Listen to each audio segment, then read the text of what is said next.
porque lo importante es escuchar a nuestro invitado, Agustín, explicar un poco el marco en el que se da esta actividad.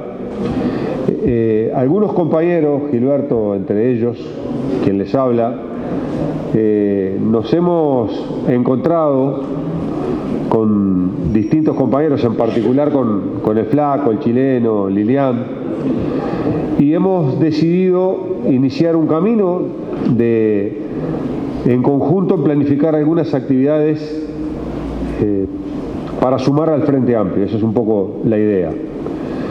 Y no tiene más compromiso que sumar actividades, porque estamos convencidos de la validez del proyecto político que todos integramos. En ese marco de sumar actividades, nos pareció un asunto relevante hacer una instancia que representara qué es lo que estamos reflexionando este grupo de compañeros que hoy estamos acá, coordinando con la Alianza Progresista. Y justamente la actividad se centra en nuestro principal debate, que queremos enriquecerlo con los aportes de todos, y es: estamos en la mitad del camino, arranca el segundo tiempo, estamos en la mitad, ya culminó la primera mitad de gobierno del Frente Amplio, y queremos reflexionar entre todos los desafíos de la agenda de gobierno y los desafíos de la agenda política, de la agenda de la fuerza política.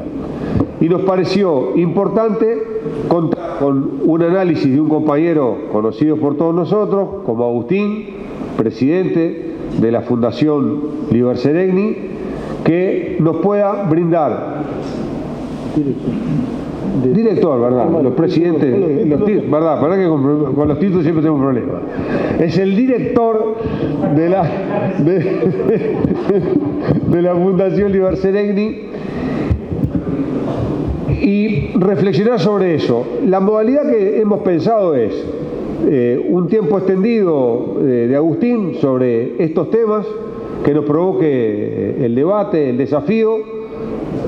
La idea no es terminar nada acá, sino darnos un tiempo no muy extendido, con intervenciones de 2-3 minutos de los compañeros, para hacer reflexiones o para hacer alguna propuesta o para hacer alguna pregunta de temas que no hayan quedado suficientemente claros, hacer una especie de resumen, que en este caso lo haría el Flaco, y generar esos insumos para seguir construyendo dos cuestiones: un documento de trabajo que estaba elaborándose básicamente con el aporte, con la dirección, digámosle, del negro Gilberto Ríos, y la potencialidad de formar equipos de trabajo con esa idea de sumarle al Frente Amplio un aporte y una visión que sintetice lo que colectivamente vayamos construyendo los que estamos acá. Así que, sin más, le damos la palabra al compañero director de la Fundación Liber Seregni, el sociólogo Agustín Canzani.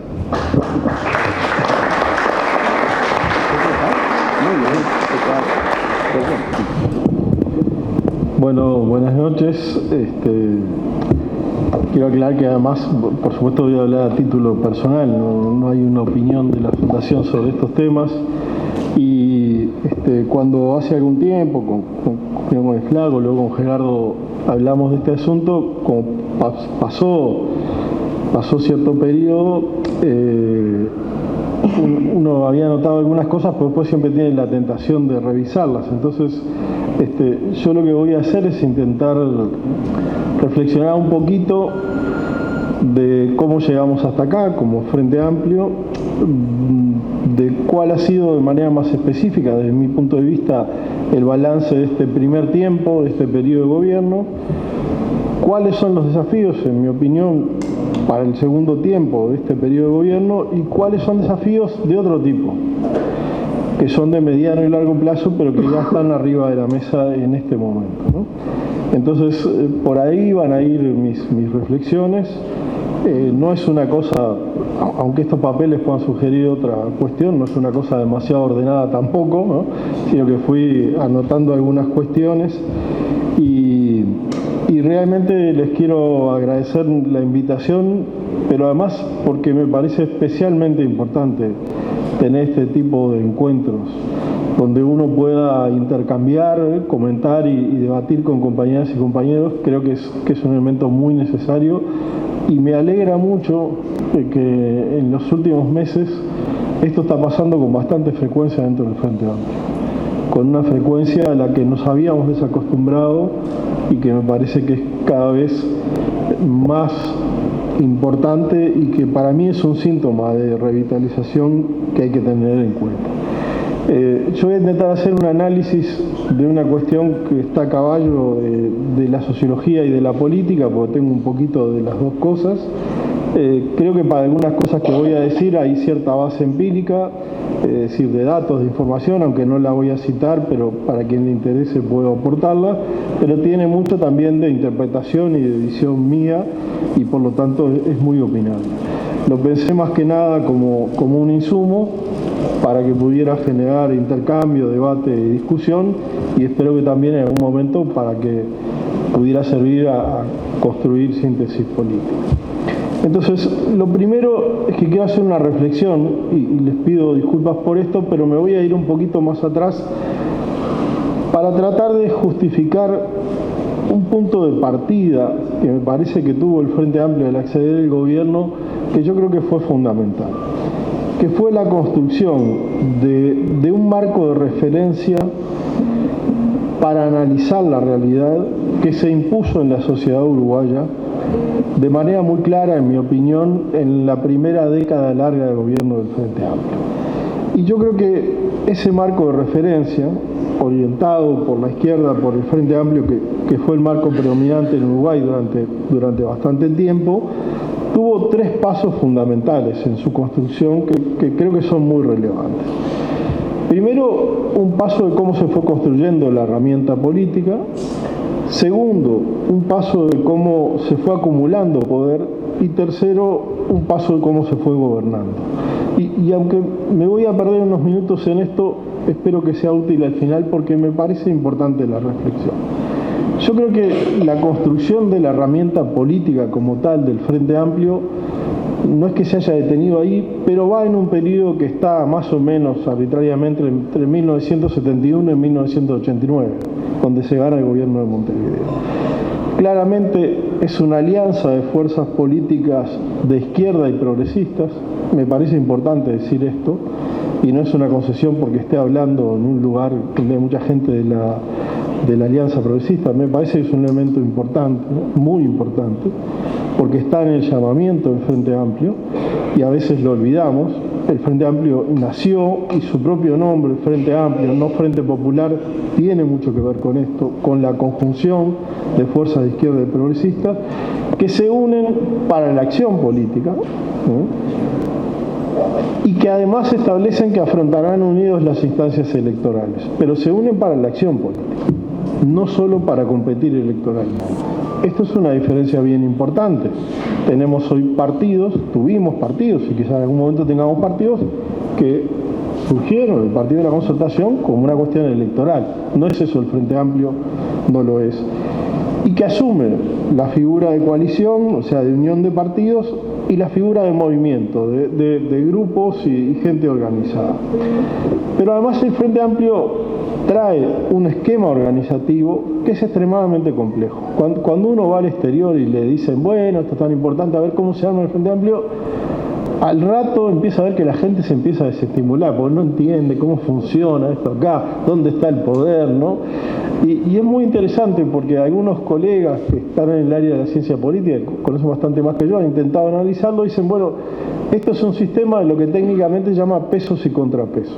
El Frente Amplio tiene un conjunto, está diseñado con un conjunto de organismos externos en donde hay controles mutuos de alguna manera. En inglés esto se llama check and balance, es decir, controles de un lado y otro, que intentan evitar los extremos, digamos. Los extremos podría ser, por decirlo de alguna manera, que gobierne las bases o que gobierne solamente una dirección muy selectiva. Y hay una cantidad de elementos de este tipo.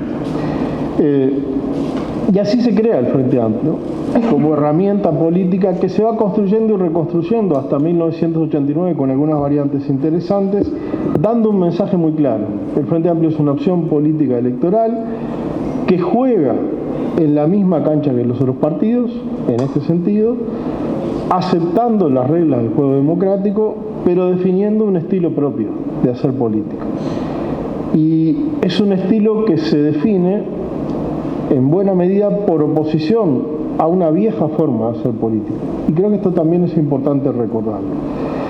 Y este esquema, que parecía para muchos un esquema hereditario de un momento histórico del país, se reafirma luego de la dictadura y por lo tanto se construye ahí una herramienta política que es muy importante. Ahora, hasta 1989 el Frente Amplio había estado lejano de la pelea por las posiciones de poder. A mi juicio, en 1989 se abre otro periodo, que es la acumulación de poder. La acumulación de poder en el sentido de la acumulación de poder a partir de los gobiernos. Gobernando Montevideo, el Frente Amplio construye, como otros países, como otros partidos en América Latina lo hicieron, el caso del PT es el más claro, una especie de contramodelo, ¿sí? Es decir, una especie de modelo diferente que intenta, sobre todo en esa época de dominio del neoliberalismo y la vieja política, marcar algunas cuestiones centrales. La preocupación por lo social, la participación, la transparencia, ¿sí?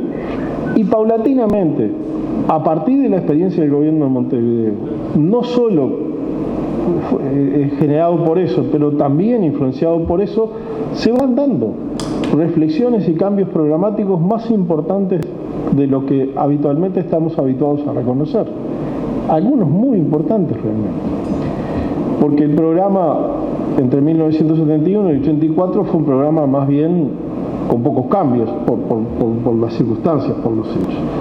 Y esos cambios programáticos van ajustando la propuesta política, en mi opinión, enriquecida a partir de la propia experiencia de gobierno subnacional en Montevideo, pero además empezamos a incorporar otras cosas para acumular poder. Una de las cosas más importantes que empezamos a usar para acumular poder son las herramientas de democracia directa. Salvo que después se volvieron populares en otros lugares de América Latina, habilitadas por gobiernos nuevos, si uno mira el uso de los mecanismos de democracia directa hasta más o menos los 2000, prácticamente Uruguay tenía el monopolio de eso. Y eso fue usado por la izquierda de manera muy importante, por el Frente Amplio, como una herramienta fundamental, ganando o perdiendo. ¿Por qué? Porque sirvió ganando para ejercer ciertos vetos, pero sirvió perdiendo aún también para agendar ciertos temas. Pero además sirvió para ir consolidando relaciones con otros actores sociales y políticos. Y buena parte de los aportes que el Frente Amplio va teniendo de otras corrientes, y la Alianza de alguna manera también es una expresión de esa, es una manifestación de estos movimientos.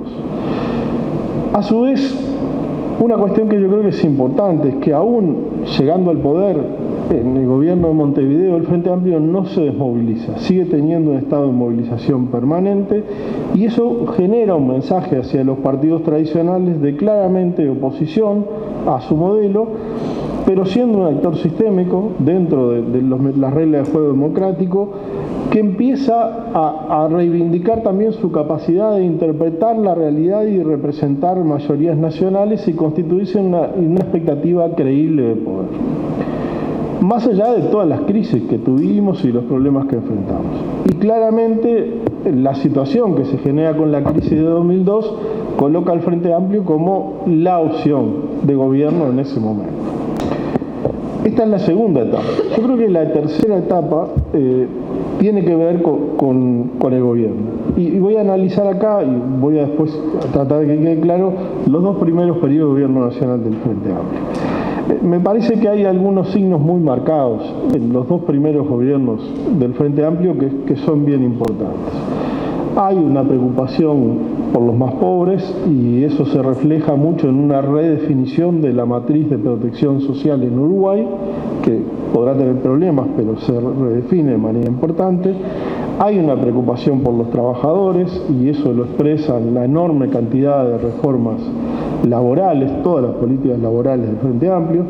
Hay una preocupación por la redistribución y eso lo explica y lo resume bien la reforma tributaria. Hay una preocupación por la provisión de ciertos bienes y servicios públicos bajo ciertas características de acceso y financiamiento y eso lo expresa la reforma de la salud, la inversión en educación, la política de vivienda.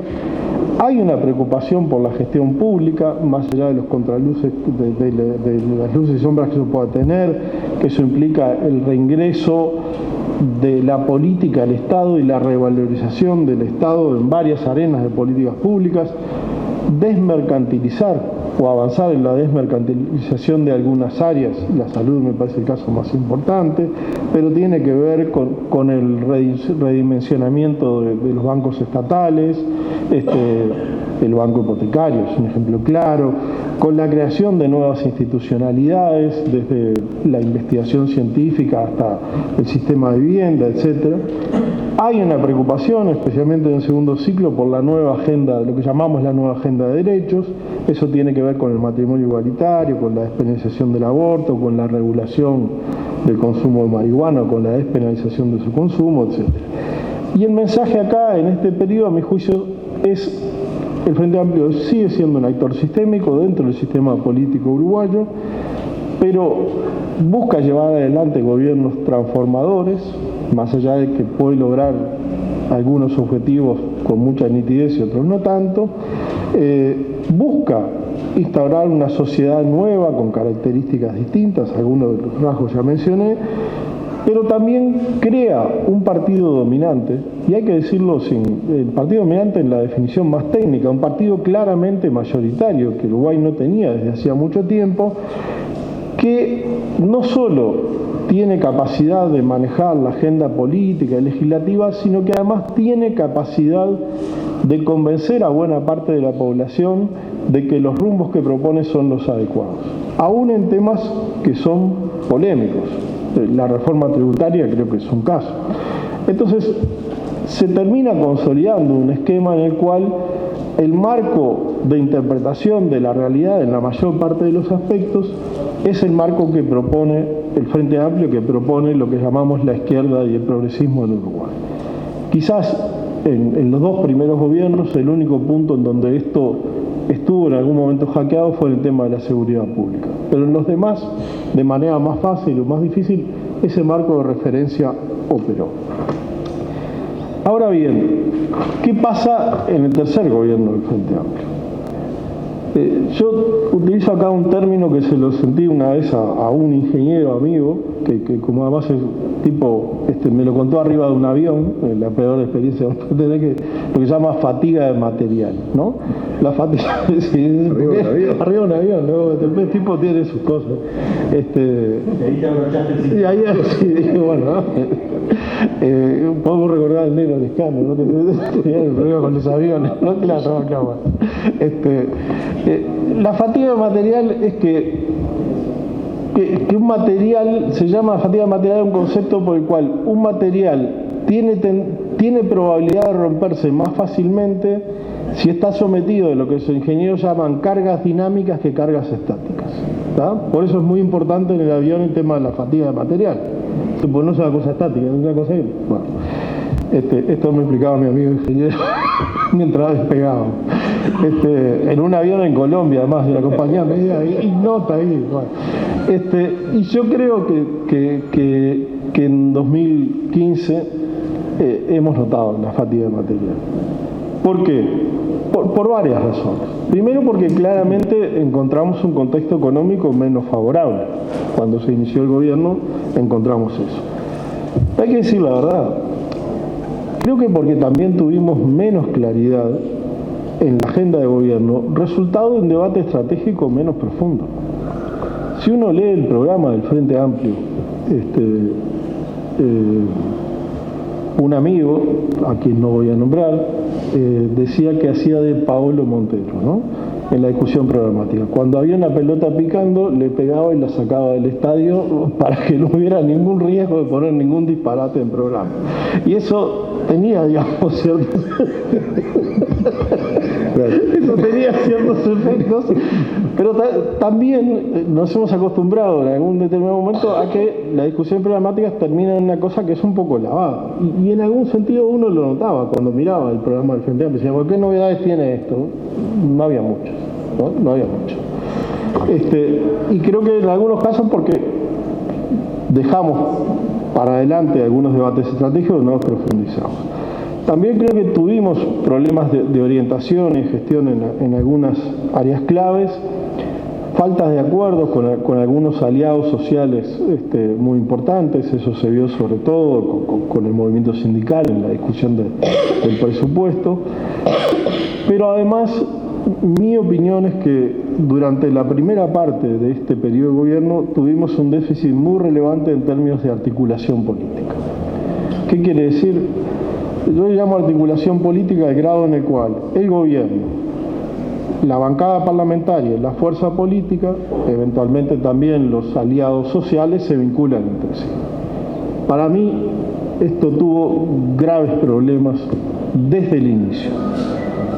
Independientemente de que está en todo su derecho, el presidente nombró un gabinete que ya tenía algunos déficits de representatividad política, porque no necesariamente los sectores del Frente Amplio estaban bien representados.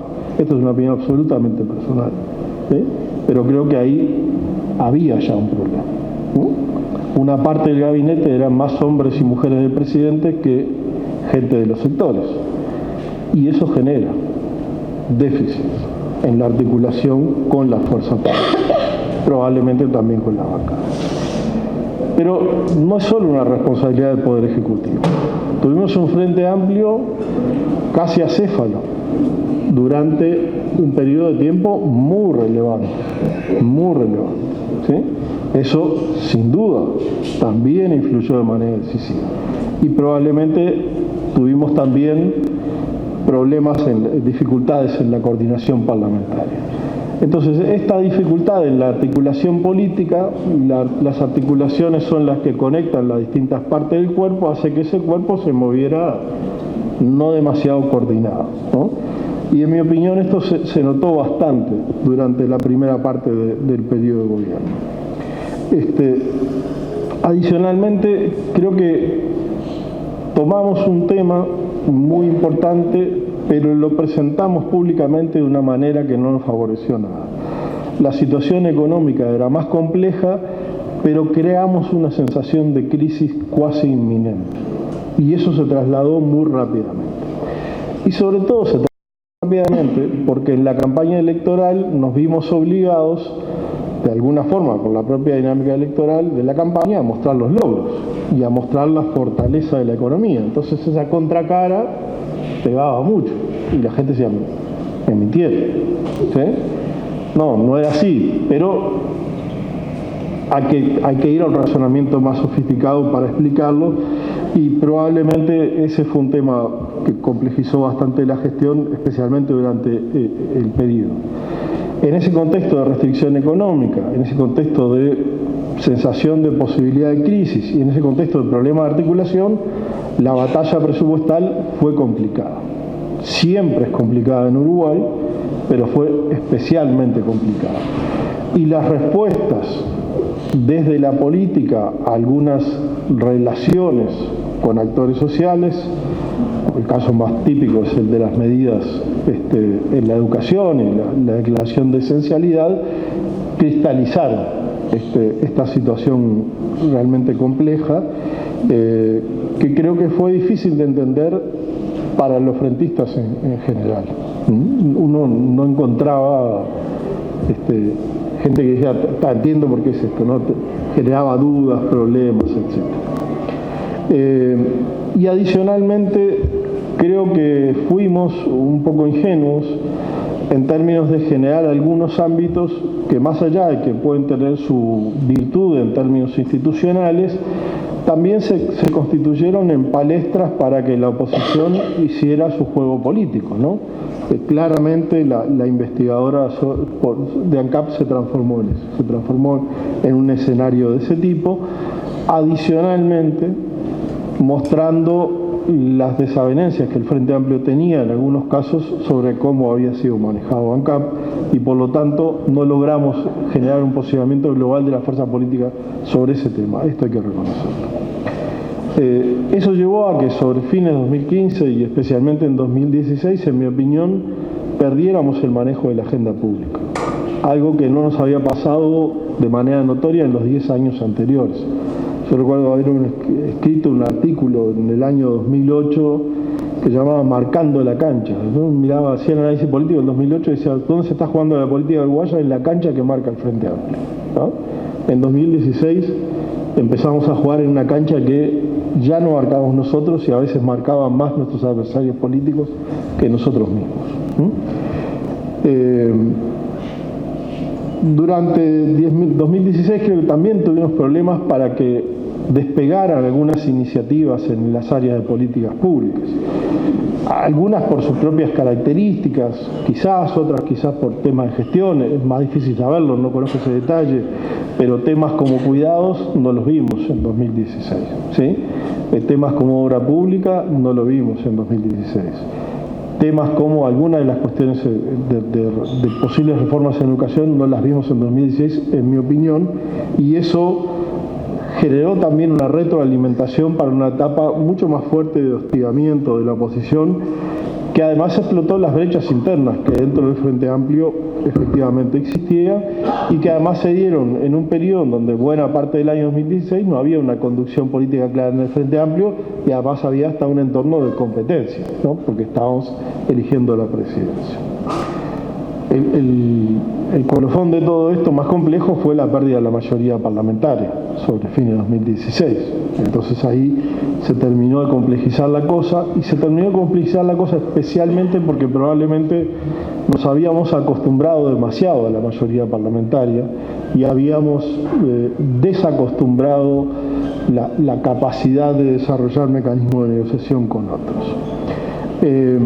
Yo creo que además durante ese periodo el Frente Amplio terminó de consolidar una situación que a mi juicio es bastante complicada, que es tomar posturas políticas a partir de visiones bastante endógenas de su propia estructura.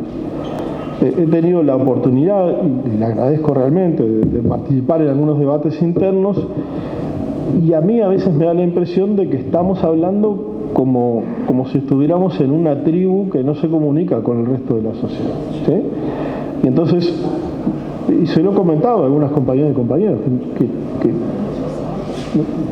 digo, caminamos por calles distintas o algo está pasando, porque da la impresión de que hay mensajes del contexto que no se reciben, ¿no? Y por lo tanto decidimos en base a un clima interno que a veces es extremadamente sesgado, ¿no? Creo que algo de lo que pasó con el compañero vicepresidente está influido por esto, está influido por esta cuestión. También tuvimos que enfrentar una situación muy compleja, que es un clima adverso en términos de las tendencias políticos y electorales en la región. Nosotros no podemos disimular que la crisis del PT no nos pegó. No podemos no hacerlo, ¿sí? No podemos disimular que el cambio de gobierno en Argentina no nos pegó. No podemos hacerlo, ¿sí? Y las cuestiones asociadas a esos fenómenos también son complejas y difíciles de manejar. Y tampoco podemos disimular de que a veces nuestro posicionamiento sobre algunos temas en la agenda internacional es un posicionamiento, o ha sido un posicionamiento, en mi opinión, más basado en criterios de afinidad política e ideológica que en análisis realmente rigurosos de las situaciones que se viven en otros lugares, y creo que Venezuela es el caso más notorio.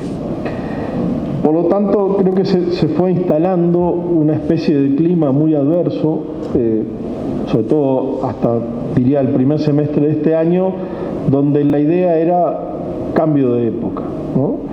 Donde la oposición pasó de decir los gobiernos del Frente Amplio tienen límites, que ese fue el discurso de la calle Pou.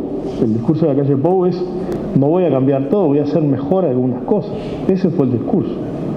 A 2 años después es la debacle, la hecatombe, ¿no? El tiempo del Frente Amplio ya pasó. Y creo que eso fue generando un cambio en el marco de interpretación muy relevante, que afecta incluso la interpretación que tenemos de cómo funcionó el gobierno en este periodo. También. Porque las interpretaciones no son objetivas y no están hechas en un lugar aislado de lo que otra gente dice, hace, opina. Estamos influidos por esas opiniones y eso también fue relevante. Yo noto que realmente en los últimos 2 meses, sobre todo, percibo un cierto cambio. Un cierto cambio que a mi juicio tiene que ver con una cierta superación de ese miedo psicológico a la crisis, que lo percibía como muy fuerte, y algunos indicadores de opinión pública muestran esto. Creo que hemos mejorado los niveles de conducción política y de articulación política. Y un caso bien importante es la aprobación del último presupuesto. Aún sin mayoría parlamentaria logramos hacerlo. Creo que también empiezan a verse los matices de la situación política en la región. El problema del financiamiento espurio de la política en Brasil no era el PT, es el sistema político brasileño.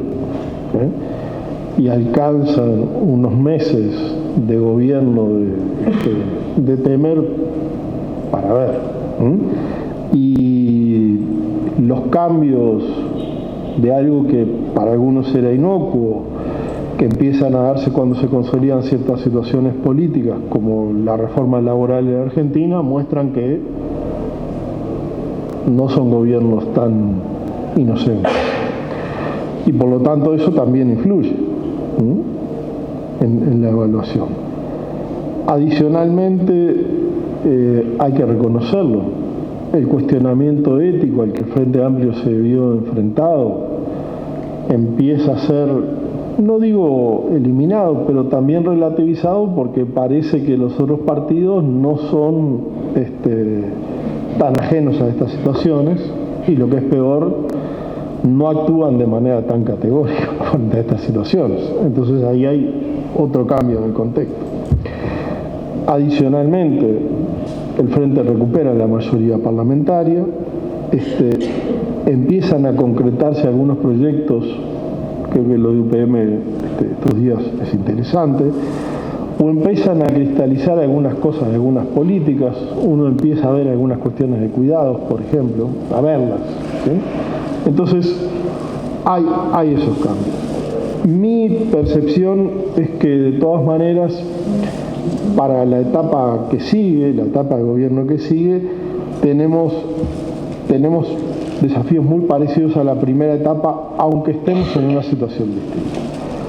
Creo que es muy relevante mejorar la articulación política. Si uno mira algunas desavenencias que hemos tenido, el tratamiento de algunos temas legislativos, es difícil explicar que no podamos hacerlo un poco mejor, ¿sí?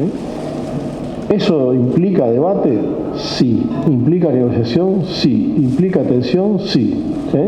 Ahora, si no asumimos esas cosas, lo que va a implicar es descoordinación, falta de articulación y pérdida de capacidad para manejar políticamente la situación.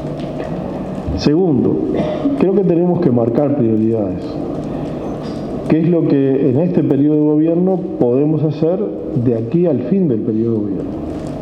No solo en términos de lo que podemos mostrar, eso también hay que pensarlo, pero en términos de lo que podemos realmente hacer, ¿sí? Y probablemente ahí hay campos en los cuales tenemos avances disímiles, y probablemente ahí hay campos en los cuales tenemos condiciones distintas, y me parece que es sumamente importante marcar prioridades en base a criterios políticos, cosas que nos interesan especialmente, pero en base también a factibilidades. Y a partir de esas prioridades es que tenemos que tensar el debate público sobre esas cuestiones. discutimos muchas veces, bueno, hay que tocar aspectos de la reforma tributaria. ¿Es una prioridad o no? Si decidimos que es una prioridad, vamos por eso y tensamos el debate público ahí. Lo que no podemos estar discutiendo entre nosotros sin tomar una decisión sobre cuáles son las prioridades del gobierno. Me parece que hay cosas muy importantes que están pasando. La aprobación de la ley de financiamiento de la política y las campañas, yo creo que es un paso relevante, no ideal, pero es muy importante. Y las cosas más duras ahí las votó solo el Frente Amplio. No podemos hacer un discurso público sobre eso. Hay oportunidades, pero hay que establecer cuáles son esas prioridades en términos de criterios políticos y de criterios de factibilidad. Pero esto, en mi opinión, hay que hacerlo sobre la base de considerar algo que decía hace muchos años una compañera, querida compañera brasilera, de que la experiencia de gobierno es contingente, si hoy está, mañana no está, es sumamente importante, ¿no? Pero la construcción del proyecto político es histórico y es permanente. Y yo creo que el problema más importante que vamos a enfrentar de aquí al final del periodo es que a la vez vamos a tener que hacer las dos cosas, ¿sí?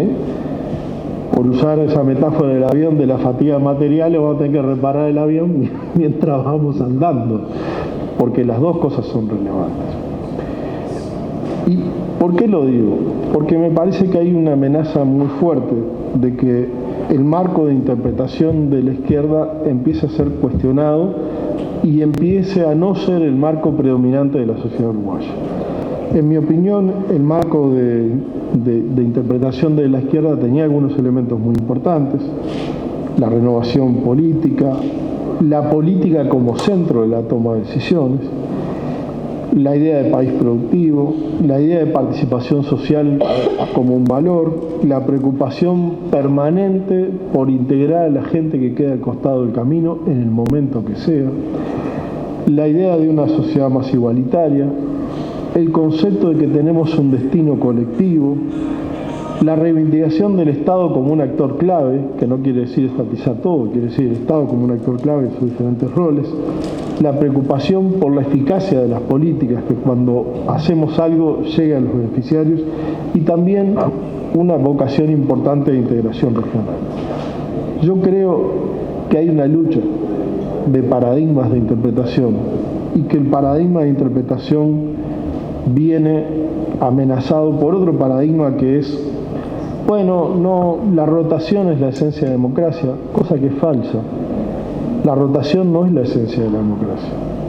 Si en Suecia la socialdemocracia gobernó 50 años, tenemos un tiempito más para gobernar, digamos, eso podría decir. Lo que es la esencia de la democracia es la posibilidad de rotación, que son dos cosas distintas. ¿Sí? Pero el argumento es la rotación de la esencia de la democracia, no es así.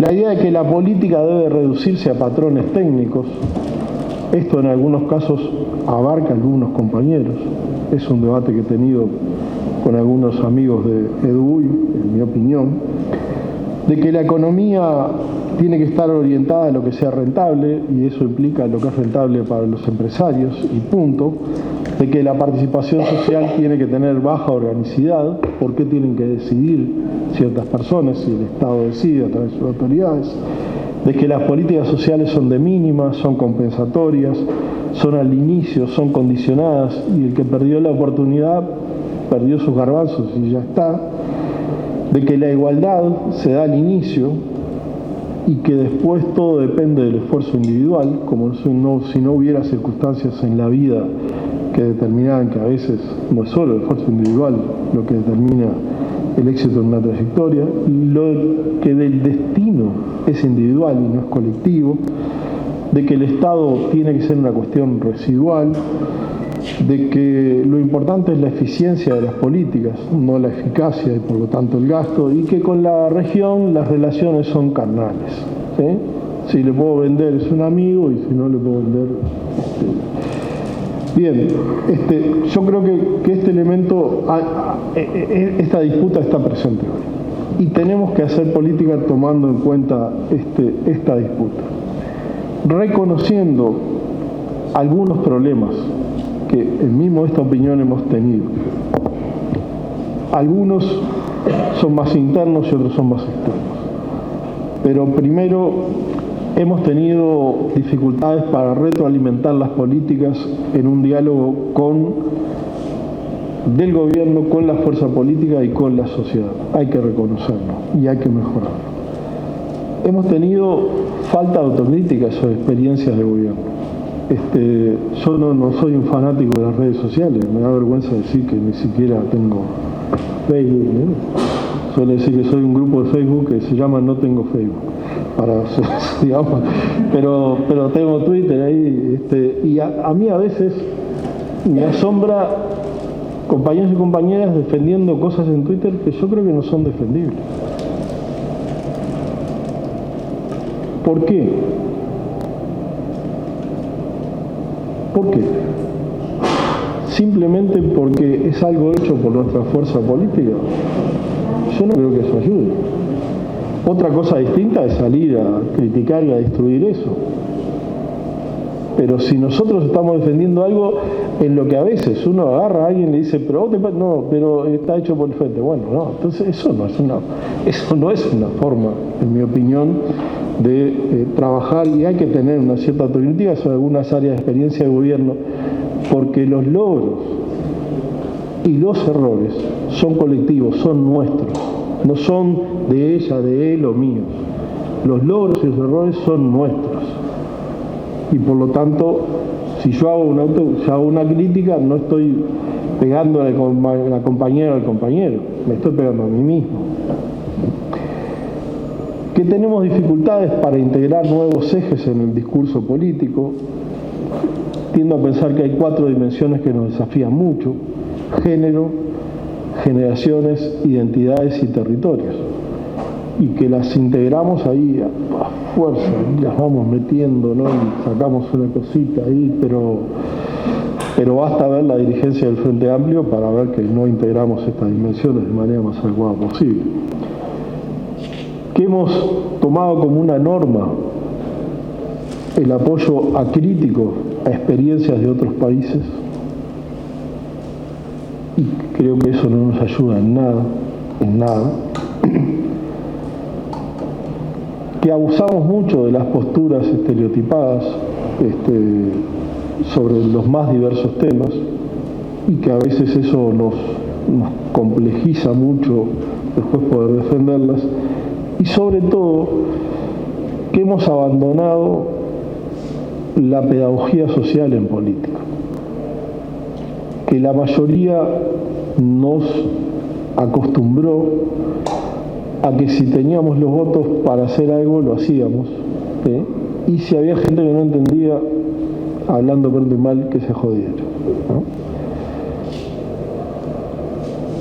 Si algo hizo grande a la izquierda del progresismo en este país, es que dedicó muchísimo tiempo, desde antes que existiera el Frente Amplio, a hacer pedagogía de las ideas políticas, a convencer con argumentos, con debate, con elementos, de que determinadas posiciones eran las adecuadas. Y me parece que a veces abusamos en algún sentido de la posición de poder y hemos ido abandonando progresivamente esa pedagogía para explicar, por ejemplo, una medida de gobierno, que a veces puede ser una medida antipática, pero sabemos que la tenemos que tomar, y que la vamos a tomar. Pero una cosa diferente es tomarla explicándola que tomarla sin explicarla. Esto puede parecer así un poco duro, pero yo creo que es necesario planteárselo no tanto por esta etapa, sino por la mirada larga que tenemos que tener. Porque creo que, como decía Gerardo hoy, y yo tengo acá el título, a mitad de camino, estamos a mitad de camino, y a mitad de camino quiere decir que recorrimos camino. No tenemos que olvidar eso, recorrimos camino. No estamos al inicio del camino, estamos a mitad del camino. Y eso quiere decir que recorrimos camino, aun cuando nos falte camino por hacer. me parece que es muy importante elaborar un listado claro, conceptual, empírico de lo que hicimos y de los efectos que tuvo lo que hicimos, que a veces nos olvidamos, porque recitamos de manera casi automática, aprobamos tal ley, hicimos tal otra, pero tenemos que corporizar los efectos que tienen esas cosas. Si creemos que hay cambios a partir de las leyes laborales, corporicemos esos efectos. No nombremos la ley del peón rural, nombremos lo que cambia la vida del peón rural a partir de esa ley. Y hagamos un listado exhaustivo, pero poniendo énfasis en dos dimensiones que a mi juicio son claves: la argumentación política y la comunicación pública. La argumentación política es por qué tomamos esas medidas, por qué fundamentos políticos tomamos esas medidas de política pública o de programas públicos. Es muy relevante no olvidarse. Y a veces estamos discutiendo sobre el medio punto de la reforma tributaria cuando en realidad dejamos de lado cuáles son los elementos que nos llevaron a hacer una reforma tributaria con esa orientación, por ejemplo. Y no solo enfatizar la argumentación política, sino también enfatizar la comunicación pública de esas cosas. Eso requiere, en muchos casos, que a veces la comunicación pública no quede solo en manos del gobierno, sino que abarque a la propia fuerza política y que abarque también a la bancada parlamentaria. Adicionalmente, me parece que necesitamos debatir una agenda estratégica para el próximo ciclo político. Uno puede reparar y disimular ahí la fatiga material, pero el próximo ciclo político nos va a requerir otras cosas. Y eso implica que la discusión programática que el Frente Amplio inicia el año que viene no puede ser una discusión programática que no sea profunda. Va a ser tensionante, va a tener conflictos, pero como mejor ayudamos al Frente Amplio, desde mi punto de vista, es planteando lo que creemos sobre cada tema, aun cuando genere conflictos. Después sabemos que hay mecanismos para llegar a posiciones comunes, pero no partamos de aquello que esperamos que sea cercano a lo otro. Si tenemos diferencias, planteémoslas legítimamente, porque eso enriquece la discusión. Y en mi opinión, se lo he comentado al compañero presidente, yo creo que hasta deberíamos pensar cómo debe funcionar en el futuro la propia comisión de programa y la dinámica del programa, porque creo que la forma que tenemos de organizarlos en grupos muy pequeños multiplica los posibles vetos en temas específicos y no ayuda después a el programa del Frente Amplio como una especie de recorte y pega a veces que no está demasiado bien equilibrado. ¿Por qué no hacemos grandes debates sobre las grandes prioridades y después bajamos a decir, bueno, y esto en particular, cómo lo aplicamos? Y tenemos que tener un espacio más horizontal para que las compañeras y compañeros que quieran trabajar en programa no sientan tanta diferencia respecto a los compañeros y compañeras que están en el gobierno. Porque si no, lo que pasa es que el espacio para la innovación en el debate programático se limita mucho, porque el diferencial de información que tienen compañeros y compañeros que están en el gobierno respecto a un militante de base es gigantesco. Entonces hay que buscar eso. Yo sé que es difícil, pero hay que buscarlo. También creo que tenemos que recuperar la visión de las alianzas sociales que sostienen el proyecto, pero no como título, Si el Frente Amplio llegó a ser grande en este país, no solo porque tuvo un aliado histórico como el movimiento sindical, sino que también fue capaz de crear alianzas con otros sectores. Ahora, también esos sectores van cambiando, también esos sectores van experimentando transformaciones. A mí me parece de que a veces renunciamos a hablarle a los empresarios en este país.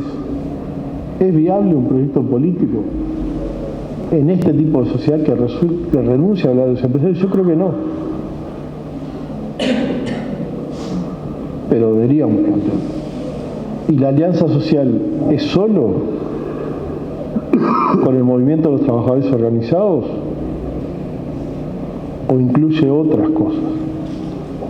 Vale la pena discutirlo, no para depreciar alianzas que ya existen, sino para reformularlas. Y, entre otras cosas, porque desde mi punto de vista, una fuerza política, un partido político, no es solamente representación de intereses, es también articulación de intereses. Y articulación de intereses quiere decir que uno prioriza cosas. No podemos ser la lista de compra de los movimientos sociales. Desde mi punto de vista no podemos serlo. ¿Eso quiere decir que nos vamos a pelear con los movimientos sociales? No. Pero a veces a mí me da la impresión de que corremos atrás de esa agenda, porque renunciamos a articular políticamente y a tomar decisiones que a veces son complejas, pero que son la base de la existencia de los partidos políticos. Y creo que ese es un debate que tenemos que dar para recrear las alianzas sociales. También necesitamos revisar la realidad, y ya termino con esto, en una cantidad de aspectos centrales.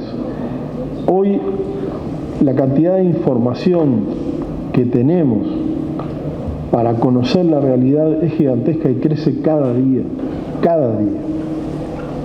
a nivel de estadísticas públicas, pero a nivel también de las cabezas de los compañeros y compañeras que han estado en cargo de gestión.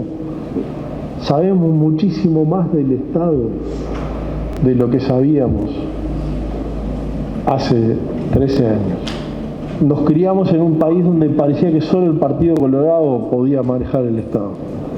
Como decía Constanza Moreira, cuando cenábamos juntos, decía, dame 90 años, ¿sabes cómo te manejo el Estado? Aprendo de todo. Vaya si aprendimos en esta década larga. A la fuerza, ¿no? En muchos casos, pero aprendimos. Tenemos ahí una capacidad de trabajar sobre eso de manera muy relevante. Ahora, creo que lo más importante es que necesitamos una nueva síntesis política. Y con esto cierro. Yo digo un poco en serio, lo dije alguna vez, fracasé con total éxito, que necesitamos el Frente Amplio 3.0. ¿Sí? Tuvimos el Frente Amplio 1.0 cuando ni siquiera había informática, digamos, a nivel popular, el 71.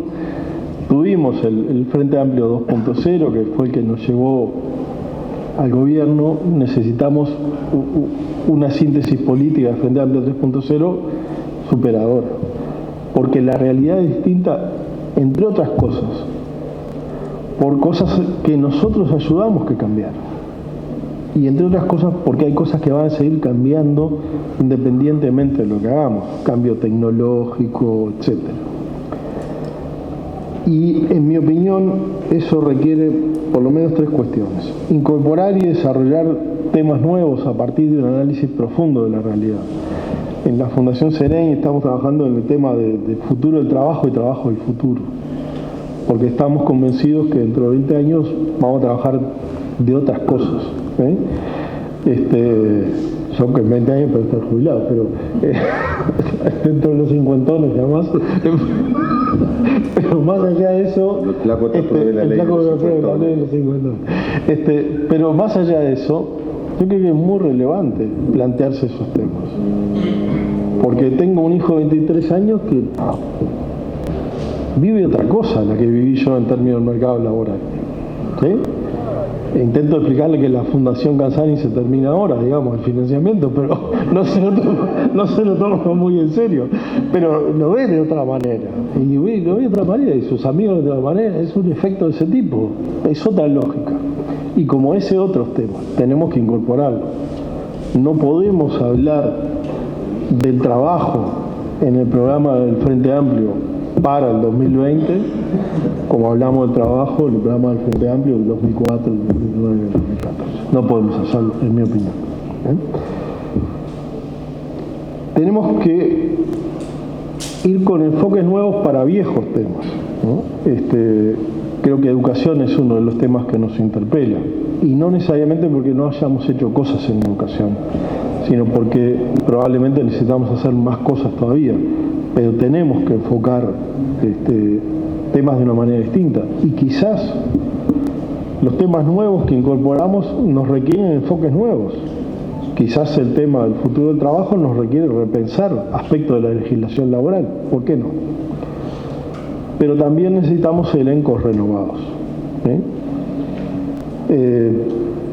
Elencos renovados que expresen mejor la diversidad de la fuerza política, reconociendo las trayectorias, pero no siendo esclavos de las trayectorias. Y esto lo digo a todos los niveles. Desde el nivel de la Santísima Trinidad, digamos, para abajo, a todos los niveles. Me parece que es un elemento que hay que tenerlo en cuenta. ¿Sí? Hay gente que hizo la travesía del desierto, y eso hay que reconocerlo. Pero se necesita renovación, y se necesita renovación, y no podemos reconocer las trayectorias usando para ello los cargos. ¿Sí? O no puede ser la forma de reconocer la única forma de reconocer la trayectoria vía cargos. Creo que también tenemos que avanzar un poco en esta idea de que la próxima elección la podemos ganar o perder, pero una de las cosas más importantes es que no podemos perder que el marco de interpretación que use la sociedad uruguaya para analizar los temas en el futuro sea el marco de interpretación que desde la izquierda, desde el Frente Amplio, le proponemos. Y uno dice, pero la pucha, ¿no? Es decir, vivimos toda una vida peleando para llegar al gobierno, y 15 años después tenemos que de vuelta. Entonces, yo creo que hay una canción de Luis Liach, que es un cantautor catalán que a mí me gusta mucho, que trabaja un poema de un griego, Cafabi, sobre la Odisea, ¿no? Que cita acá el lugar de la isla donde quiere volver el protagonista, ¿no? Y él dice siempre, bueno, más lejos, hay que ir más lejos. Es una traducción del catalán, así que más lejos del presente que ahora nos encadena, y cuando estemos liberados volvemos a empezar nuevos pasos, más lejos, siempre más lejos del mañana que ya se acerca, y no, cuando creas que llegaste, tener la capacidad de encontrar nuevas sendas.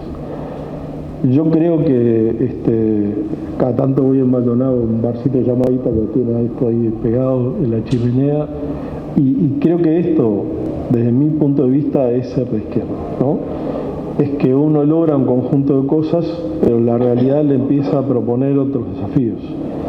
Y en definitiva, cuando el maestro Tavares dice que el camino es la recompensa, lo que nos está diciendo es eso, porque de alguna manera en la Odisea el premio es el viaje, ¿no? Es el camino, y creo que este es un desafío realmente interesante que tenemos. No solo trabajar en esta segunda parte para volver a conquistar el gobierno, sino trabajar para recrear la herramienta política que, cuando uno la mira en perspectiva, la mira en comparación con el contexto regional e internacional, desde mi punto de vista, y creo que no soy chauvinista, adquiere una dimensión y un valor que es difícil de conseguir por ahí. Por lo tanto, me parece que son desafíos que nos van a costar, pero que vale la pena enfrentar. Así que esto es lo que tenía para comentar.